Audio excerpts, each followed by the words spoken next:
અમદાવાદમાં 1 જાન્યુઆરીથી તમામ રિક્ષાઓમાં ફરજિયાત મીટરનો કાયદો લાગુ કરાયો. આ પછી રિક્ષા ચાલકોની અનેક રજૂઆતો બાદ શહેરમાં રેપિડો અને ઉબેર સામે આરટીઓ દ્વારા કાર્યવાહી કરવામાં આવી છે.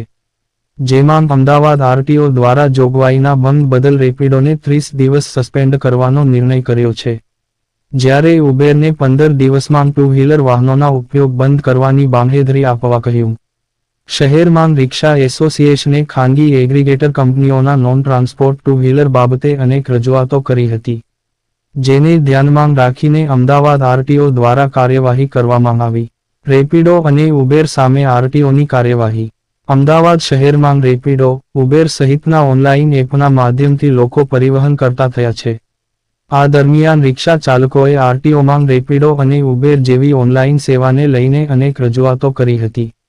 શહેરમાં સફેદ નંબર પ્લેટના વાહનોનો ઉપયોગ કરવાની સાથે એગ્રીગેટરની જોગવાઈનો ભંગ કરવા બદલ રેપિડો અને ઉબેર સામે આરટીઓ દ્વારા કાર્યવાહી કરવામાં આવી છે. એએમસી ભરતી કૌભાંડ, મેયરે કમિશનરને લખ્યો પત્ર, વિપક્ષનો કચેરી સામે દેખાવ, કડક કાર્યવાહીની માંગ. રેપિડોની સેવા 30 દિવસ માટે બંધ.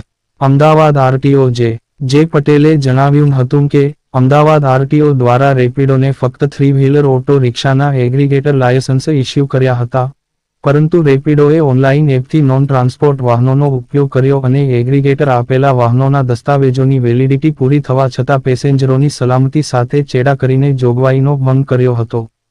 જેથી રેડિપોની સેવા 30 દિવસ માટે સસ્પેન્ડનો નિર્ણય કર્યો. આ દરમિયાન જો રેપિડો દ્વારા નિયમ ભંગ કરાશે તો કાયદેસરની કાર્યવાહી કરાશે.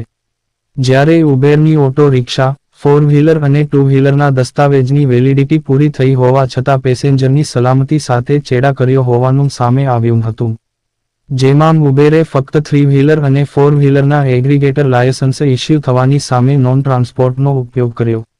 જેથી નિયમના ભંગ બદલ 15 દિવસ માટે ટુ વ્હીલર વાહનોના ઉપયોગ બંધ કરવાને લઈને બાંહેધરી આપવા જણાવ્યું.